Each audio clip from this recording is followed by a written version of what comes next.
Hi, my name is Dr.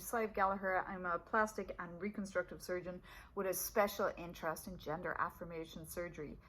In this video, I'm going to address the question, what do I think about going overseas for gender affirmation surgery? So in the past, obviously, for many patients, this was really the only option. Patients would find surgeons in Southeast Asia, for example, who could do the surgery a lot cheaper, and definitely there's no doubt some of the skills of the surgeons over there were really second to none. And even still, you know, some of the real masters of vaginoplasty are in Southeast Asia and different countries around the world. And that's why I went abroad, why I left America. After training in plastic surgery and general surgery here in America, I went abroad in order to get the skill set. However, there are a few things to take into consideration. So first of all, medical care in the United States is second to none. It's really world class. It's the most advanced, it's extremely expensive, but it's very good. And you know, that's why I left my home country in Ireland to come and train here.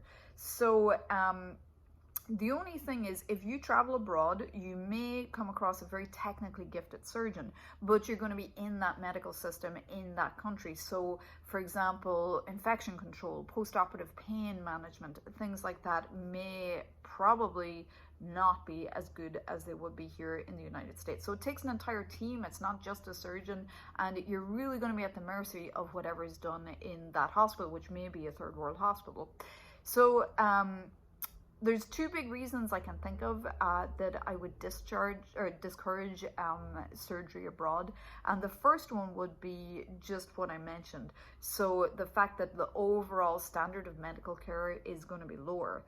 And if your surgery goes fine, that's okay. But what if you were to have a heart attack, for example, during or after your procedure? You're going to be at the mercy of the standard of cardiology in that country. And really, you only have one body, you gotta take care of it.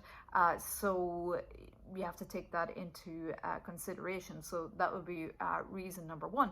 Reason number two would be follow-up care. You know, it's a procedure like vaginoplasty, there is going to be a lot of follow-up care needed.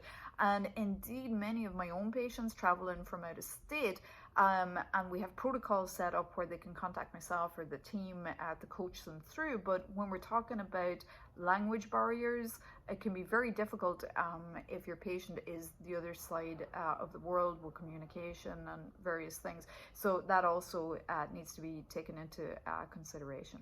So overall, with these things, all things considered, if I had a close friend or family member or patient who was considering surgery abroad, I would have to discourage it. There's good expertise here in the United States.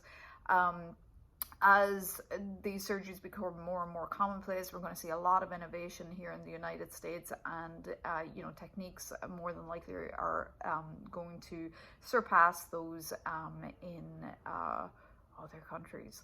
So there you have it. I'm biased, but no, I would not encourage folks to seek surgery in other countries.